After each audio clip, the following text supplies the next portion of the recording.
बातचीत के लिए हमारे साथ हैं Avinash Gupta, vice chairman all India James and jewellery domestic council के। पहला सवाल तो मेरा अविनाश जी आपसे ही होगा कि जब हम आपसे बात कर रहे हैं तो रिकॉर्ड पे रिकॉर्ड, मतलब सोने चांदी ने रिकॉर्ड बनाने का भी रिकॉर्ड तोड़ दिया है ना, बेतहाशा तेजी आई है। अब आप बताइए कि 25 में कमाल, क्या 26 में भी धमाल? मृत्युंजय जी नमस्कार। आपने जैसे बोला कि 25 में धमाल, ये किसी ने भी एक्सपेक्ट नहीं किया था और ये जो धमाल हुआ है बहुत बड़ा धमाल है। इसको कंटिन्यू रखना दोनों मेटल्स के लिए, मतलब 100% ये लगता है कि ये धमाल कंटिन्यू रहेगा, लेकिन कॉशन की बहुत ज्यादा रिक्वायरमेंट है क्योंकि जो स्पीड से दोनों मेटल्स तेजी दिखा रहे हैं ये किसी भी कमोडिटी के लिए, किसी भी पदार्थ के लिए इट इज नॉट गुड। लेकिन फंडामेंटल्स दोनों के बहुत ही स्ट्रांग है। मार्केट के अंदर जो तरीके की अभी हलचल है उसके हिसाब से लगता नहीं है कि ये तेजी रुकने वाली है, लेकिन इसकी स्पीड पे नकल लगनी बहुत जरूरी है। ये स्पीड के साथ में it is going to hurt the industry as well as the sentiment, ये मुझे लगता है मृत्युंजय जी। ओके अविनाश जी, अगर मैं आपसे पूछूं एक ज्वेलर के तौर पे नहीं, आप चूंकि बुलियन मार्केट की बारीकियों को समझते हैं, तो सोने चांदी में ज्यादा बेटर ऑप्शन इन्वेस्टमेंट के लिए इस प्राइस पे क्या है नए साल के लिए? मृत्युंजय जी 110% मैं फिजिकल में ही इन्वेस्ट करने की बात ज्यादा रखूंगा, क्योंकि फिजिकल के अंदर कंपैरेटिवली आपका एग्जिट और एंट्री दोनों भी बहुत ही स्मूथ होती है और एंट्री और एग्जिट दोनों में आपको बहुत ज्यादा गैप देने की जरूरत नहीं पड़ती है जब आप उसमें से निकलना चाहते हो। आज ईटीएफ के अंदर चैलेंजेस ये है कि ईटीएफ के अंदर जो फंड मैनेज करता है उसकी एंट्री और एग्जिट रूल्स उनके स्ट्रांग होते हैं, उनके मार्जिन्स ज्यादा होते हैं। तो मुझे लगता है कि इन्वेस्टमेंट के लिए physical is always better compare to ETF. अच्छा, आप कह रहे हैं कि ईटीएफ के मुकाबले फिजिकल ज्यादा बेटर रहेगा। अविनाश जी, दोनों एक्सपर्ट हमारे कह रहे हैं कि ईटीएफ अच्छा प्रोडक्ट है, आपको सर नाराजगी क्यों है ईटीएफ के प्रोडक्ट से?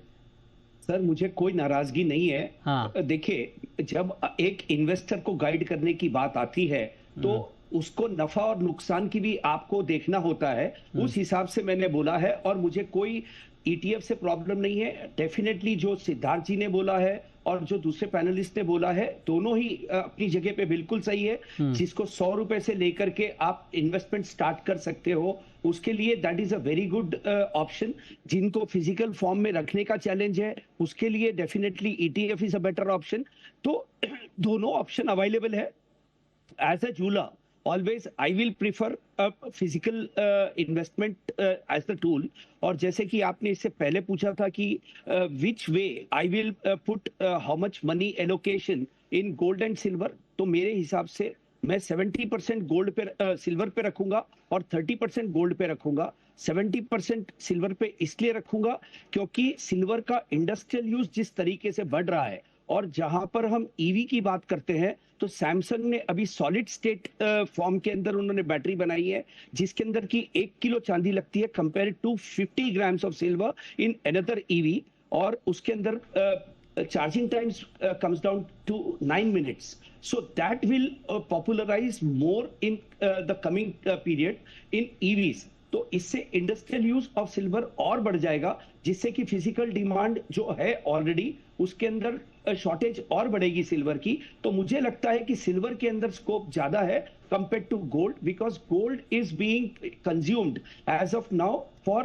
दी डॉलर्स के सपोर्ट के अंदर, डॉलर के वीकनेस के अगेंस्ट में गोल्ड को रखा जा रहा है। तो उसके मुकाबले मुझे लगता है कि looking at the industrial demand आज चांदी के अंदर स्कोप ज्यादा है सोने से ज्यादा। मृत्युंजय जी ओके, तो आप कह रहे हैं कि गोल्ड से ज्यादा स्कोप सिल्वर के अंदर है, वहां पे आपको पोटेंशियल दिख रहा है ज्यादा।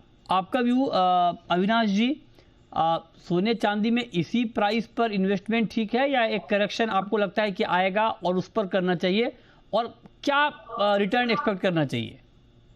मृत्युंजय जी, गोल्ड के अंदर मेरा एक्सपेक्टेशन है 15% का रिटर्न इस साल आना चाहिए 2026 में, और चांदी के अंदर 25 से 30% का रिटर्न मैं रखता हूं क्योंकि जो फंडामेंटल्स हैं और जो प्राइस मूवमेंट्स हैं उसको देखते हुए।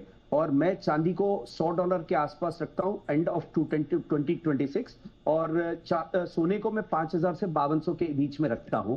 तो मुझे लगता है कि this should be the strategy. और रही बात लेने की, तो 100% जिसको एंट्री करना है उसको अगर से 100 ग्राम लेना है तो आज उसको 50 ग्राम लेकर के उसको वेट करना चाहिए करेक्शन का, और उसके बाद में वो 50 ग्राम उसको ऐड कर सकता है 2 या 3 ट्रांच के अंदर।